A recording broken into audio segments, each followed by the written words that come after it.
Genebra, Suíça, sede do CERN. Uma coalizão multinacional de cientistas estão trabalhando para aprimorar o Grande Colisor de Hadron, o maior e mais poderoso acelerador de partículas, que tem a capacidade de produzir a energia de 70 mil bombas atômicas. O Grande Colisor de Hadron foi a chave para a descoberta inicial do bóson de Higgs, ou a partícula de Deus. Uma partícula subatômica que muitos cientistas acreditam existir por uma fração de segundo antes que outras partículas atinjam suas massas. E a parte perdida da nossa compreensão sobre as leis da física. Para físicos teóricos, a descoberta abre novas fronteiras na ciência e tecnologia, sugerindo a possibilidade de antigravidade, viagem na velocidade da luz, teletransporte e até aplicações militares futuras. A partícula Higgs é tão nova que nós não sabemos mesmo o que seremos capazes de fazer com ela.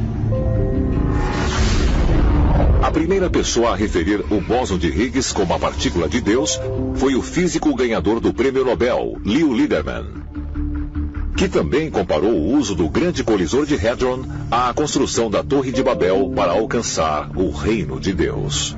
A busca pela partícula de Deus e pela criação destas incríveis partículas aceleradoras, tal como aquela no CERN, é realmente a recriação da Torre de Babel.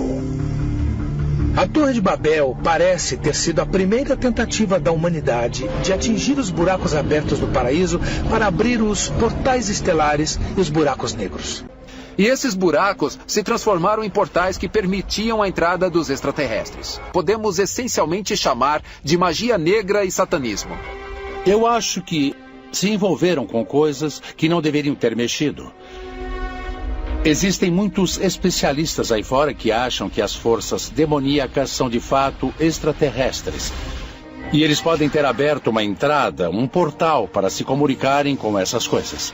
O Deus Bom, chamado de Diabo, e de outros vários nomes, criou a matéria. E isso aprisionou as partículas de luz na humanidade. E que nós lutamos todos os dias para relembrar que existem forças malignas que nos desviam da espiritualidade e nos tentam com o mundo físico. A raça humana vai concentrar mais energia numa área pequena do que já fizemos antes. Então procuramos um fenômeno completamente novo. Estamos conseguindo muito mais energia. E isso significa que estamos investigando mais a fundo e podemos estar a um passo de descobrir uma coisa que é completamente chocante. E à medida que chegamos a energias cada vez mais altas, não sabemos o que vamos encontrar, porque a física nesses níveis é uma ciência completamente experimental. Nós não temos o total entendimento e descrição do universo, o que pode gerar esse medo e ansiedade de que podemos criar uma coisa que vai destruir o universo. Quando observamos os experimentos realizados na CERN com o Grande Colisor de Hadrons, pode ser que a humanidade esteja dando seus primeiros passos em direção à construção do universo.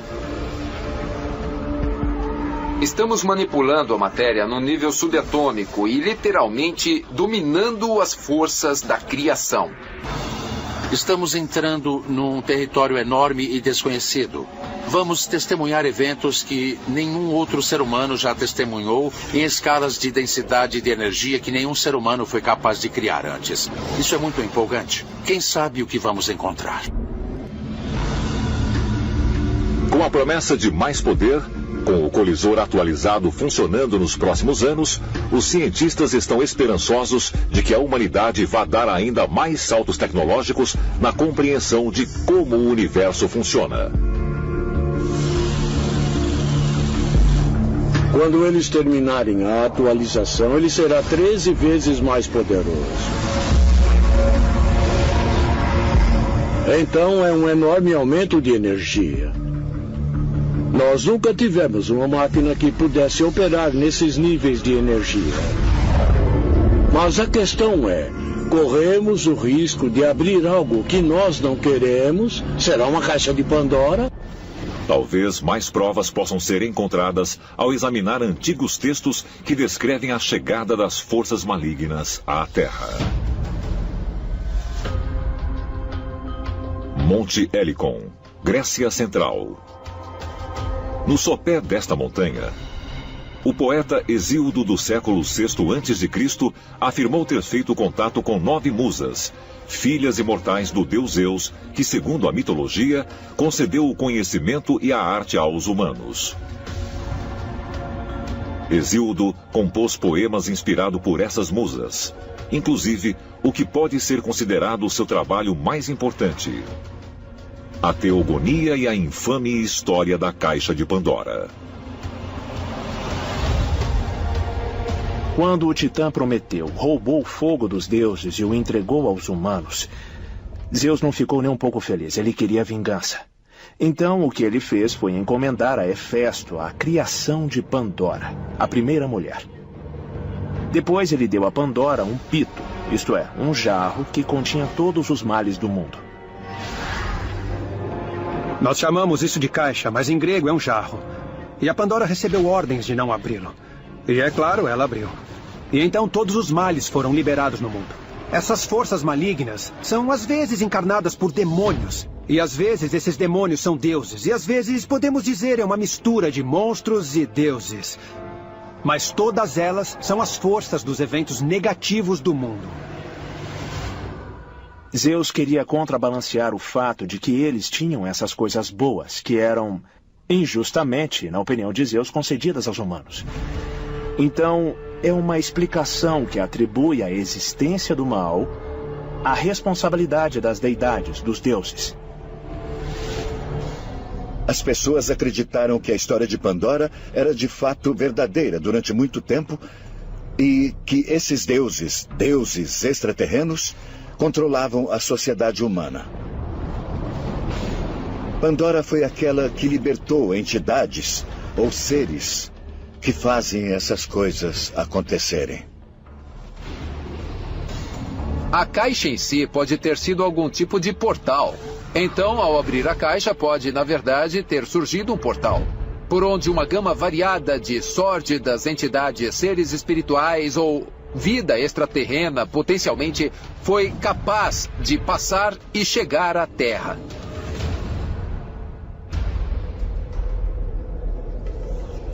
É possível que a história da Caixa de Pandora seja o relato da liberação dos seres negativos na Terra pelos extraterrestres que se infiltraram em nosso mundo? Então é preciso se perguntar, talvez, de certa forma, há algum tipo de força extraterrena que está usando outras dimensões e algum mundo alternativo. Mas tem a capacidade de atravessar portais e entrar no nosso mundo para nos influenciar. É possível que as histórias da Caixa de Pandora sejam, na verdade, relatos de extraterrestres liberando intencionalmente forças malignas sobre a humanidade? Se a resposta for afirmativa, isso pode ser evidência de que entidades alienígenas existem e querem a destruição do homem? De acordo com as histórias bíblicas, o Apocalipse de João ou o Livro de Revelações, se pudesse enxergar além deste mundo o que realmente está acontecendo no Reino Celestial, então você poderia enxergar que existem forças atuantes e que o que estamos vendo na Terra é apenas a manifestação física de uma batalha sobrenatural que está em andamento. Eu acho que quando você estuda todas as evidências, as guerras, o sofrimento, tudo isso foi realizado por grandes entidades extraterrenas.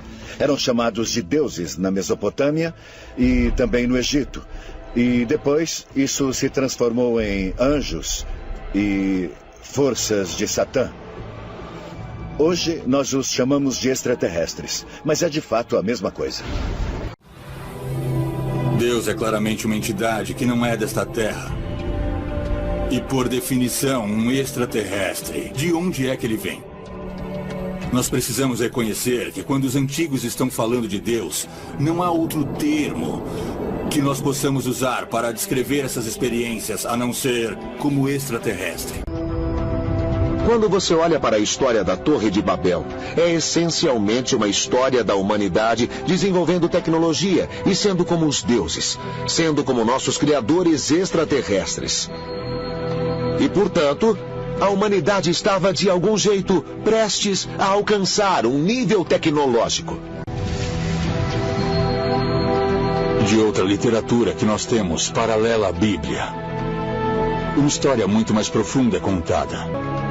De acordo com esta antiga fonte, esta antiga tecnologia que eles descobriram era para alcançar o paraíso. A palavra Babel significa portal para Deus, um portal estelar, uma escada, uma torre e uma escadaria que alcançava o paraíso. E então, quando Deus viu que a humanidade estava construindo um portal estelar, isso foi demais. Bem, o que aconteceu depois? A força deve ser observada. Eles observaram, eles falaram um para o outro. Nós temos que descer para a terra para disparar um golpe sobre os construtores da torre. Mas que tipo de golpe? O texto bíblico é claro. Eles tocaram as mentes das pessoas e corromperam seu espírito de união. A história da Torre de Babel realmente tem a ver com uma decisão que os assim chamados deuses tomaram.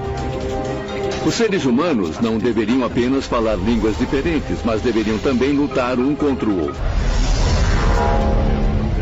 É possível que seres de outros planetas estiveram cuidadosamente observando os avanços dos humanos e que intervieram, criando obstáculos como uma maneira de manter a humanidade longe de obter tecnologias poderosas? As coisas que são chamadas de Deus, de um lado, e Satã, diabo e demônios do outro. Para mim, quando eu leio o Gênesis, é exatamente a ideia de uma visitação extraterrestre. Tenho certeza de que há um Deus, não há dúvida disso, que há um poder superior. Mas em algum ponto da história, extraterrestres vieram a este planeta, nos criaram, talvez até terraformaram o planeta para que fosse adaptável à vida. Quando lemos os mitos de criação pelo mundo, uma das coisas que encontramos em todas essas histórias é a ideia de que os deuses buscaram criar um ambiente estável na Terra. A história do Gênesis pode ser vista como um guia passo a passo da terraformação da Terra. No primeiro dia, Deus e os deuses criaram o universo. No segundo dia, os deuses criaram o firmamento. Isso é descrito como uma cúpula ou uma fronteira separando o céu da terra. Depois veio o aparecimento das plantas e dos animais e mais tarde dos seres humanos. Eu sempre disse que a Terra é um planeta de experimentação. É bem possível que os alienígenas decidiram que, com o fim de limpar o planeta, eles precisavam de uma coisa de uma enorme magnitude, como o dilúvio de que a Bíblia fala. O dilúvio teve como fim principalmente erradicar as pessoas que estavam no planeta naquela época. Bom, Deus podia ser o extraterrestre, podia ter criado o dilúvio. É muito possível, é muito provável que, com o fim de erradicar uma espécie que eles podem ter alterado geneticamente e se equivocado, eles precisaram se livrar dela e começar tudo de novo. A maioria dos humanos na Terra e no decorrer da história acreditam que seres sobrenaturais são na realidade agentes. Eles estão fazendo essas coisas neste mundo, ou diretamente para nós, ou indiretamente. E, além disso, eles também estão enfrentando uma batalha ou uma luta e usando nós humanos como agentes, como procuradores, se assim podemos dizer, para lutar nesta batalha. Quando pensamos nesta luta entre a luz e as trevas, trata-se do cenário do fim dos tempos da profecia cristã, que no fim dos tempos nós veremos uma batalha final entre os filhos da luz e os filhos das trevas, com a humanidade sendo as espadas nesta peleja.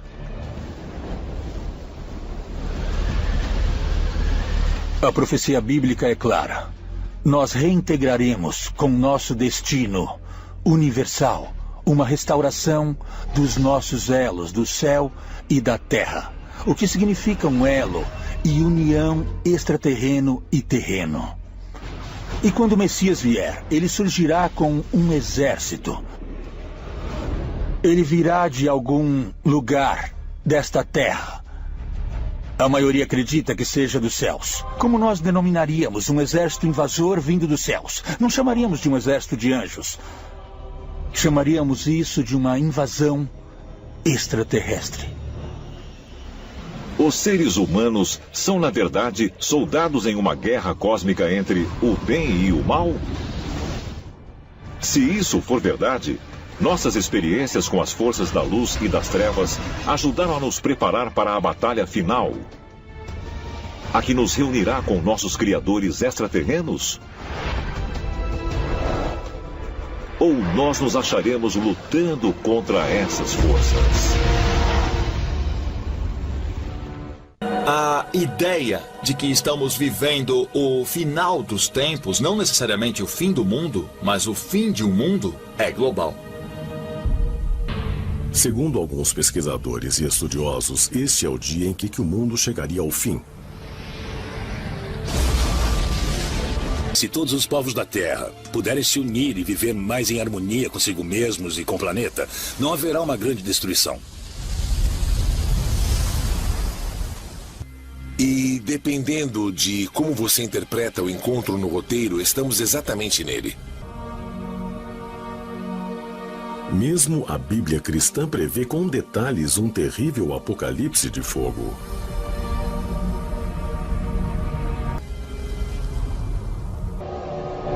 Existem muitas histórias como essa para alguém simplesmente descartá-las dizendo: peraí, todas essas histórias são inventadas. Eu pessoalmente acho que muitas histórias são falsas, porque as pessoas querem atenção, elas querem ser ouvidas. Mas ao mesmo tempo, sugerir que todas essas histórias sejam uma farsa é demais. Megido, Israel. Localizada a 18 quilômetros de Nazaré, essa antiga cidade é mencionada inúmeras vezes na Bíblia. Mais notavelmente no livro profético do Apocalipse. De acordo com os textos religiosos, foi fora dessa cidade, nas chamadas planícies de Megido, onde o poder do Deus Onipotente vai travar uma batalha final contra Satanás e as forças malignas. Os escritores cristãos do final dos tempos focam em algumas coisas: que o povo judeu voltará e retomará a Terra Santa, o que aconteceu há alguns anos. Que a nação finalmente estabelecida reivindicará Jerusalém, o que aconteceu há alguns anos. E que haveria uma grande expansão do território até se tornar uma nação muito grande. Finalmente, a reivindicação do templo, que é sagrado no Islã, mas deve ser tomado e restaurado ao seu estado original. É o lugar onde o Messias vai governar a Terra antes do final dos tempos. O livro do Apocalipse é sem dúvida um dos livros mais complexos da Bíblia. E ele pertence a uma compilação à parte, que é chamado de Apocalíptico. É um livro que entrevê o futuro.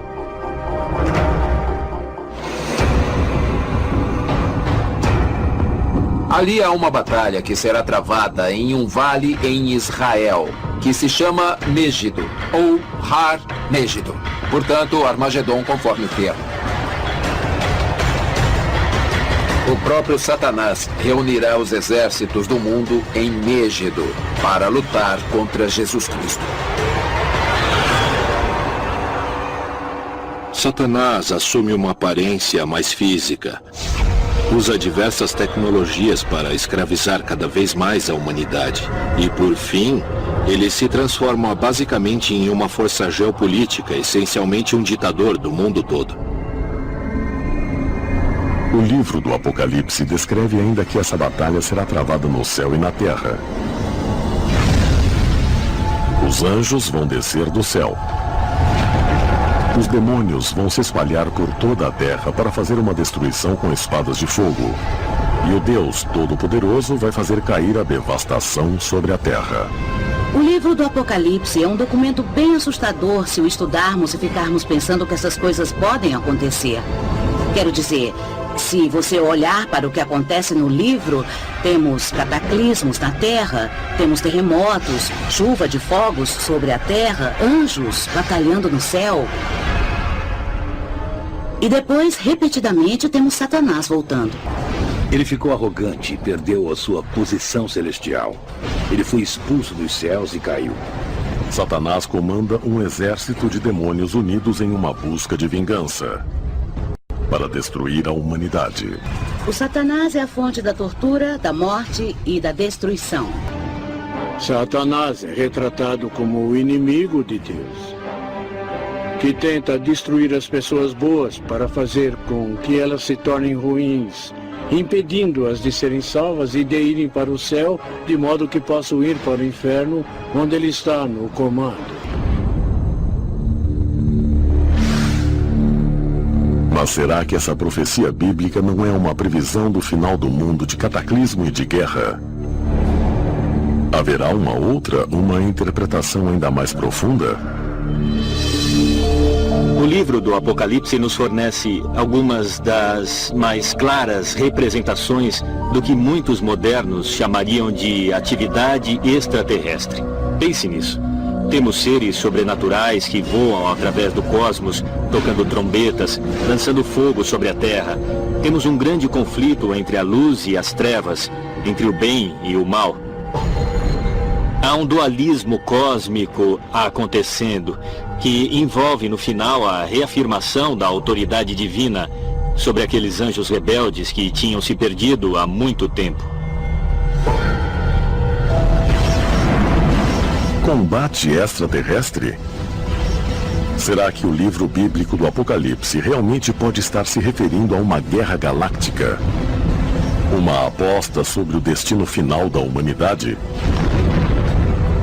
Se sim, quem ou o que é Satanás? Ele é um demônio, o diabo, a personificação do mal? A maioria dos cristãos acreditam que os demônios são encarnações do mal dos outros anjos que seguiram Lúcifer em sua rebelião contra o Deus onipotente. Eles têm nomes como Beelzebu, Asmodeus, Maluk e Mammon, e se dedicam a corromper as almas da humanidade. Biblicamente falando, o demoníaco vem dos anjos caídos. Aqueles que caíram com Lúcifer durante as grandes guerras no céu. E o objetivo deles é enganar a humanidade para que sigam um mau caminho, para se apartarem de Deus. E se dividem em muitas classes. Eles têm as ocupações mais básicas lá de baixo e seguem por toda a extensão até o estrategista, que está governando nos bastidores os assuntos da humanidade. Essencialmente, dá para imaginar uma estrutura militar, com os generais, oficiais, agentes particulares. Há 9 níveis, que são anjos caídos de várias posições, os de baixo servindo os de cima e, por fim, obedecendo Satanás. Por definição, anjos são de outro mundo. Anjos são extraterrestres. Não são deste planeta. Assim, por definição, ETs e anjos são a mesma coisa. Nossa concepção moderna de ET mudou, mas há milhares e milhares de anos, quando os anjos viviam entre nós, nossos ancestrais não os chamavam de ETs, eles os chamavam de anjos e sabiam que não eram deste mundo, não eram deste planeta. Anjos. De acordo com uma pesquisa realizada em 2010, quase 70% dos americanos acreditam em anjos. Mas o que são eles? Enviados alados de Deus, como descritos na Bíblia? Existem sorridentes querubins nos observando em nuvens ao sabor do vento? Ou seria algo muito, muito maior? O conceito do que é um anjo, obviamente, é bem conhecido, ainda mais na cultura americana. E também existe nas culturas latina, grega e babilônica. Mas haveria uma origem alienígena ou extraterrestre para as histórias bíblicas do julgamento final? Há alguns milhares de anos, os extraterrestres vieram e criaram a primeira humanidade por uma mutação artificial. E é claro, um dia eles voltarão. E claro, o julgamento será em função do que eles esperavam que fizéssemos. E os que entenderem o que aconteceu no passado não ficaram chocados, porque sabiam e esperavam desde sempre o que vai acontecer. Na minha cabeça, será quando os extraterrestres genuinamente retornarão ao nosso planeta e se anunciarão. E nessa altura, os humanos que atingiram a iluminação se juntarão a seus irmãos, os extraterrestres, os antigos astronautas que nos criaram. E todos voltaremos às estrelas.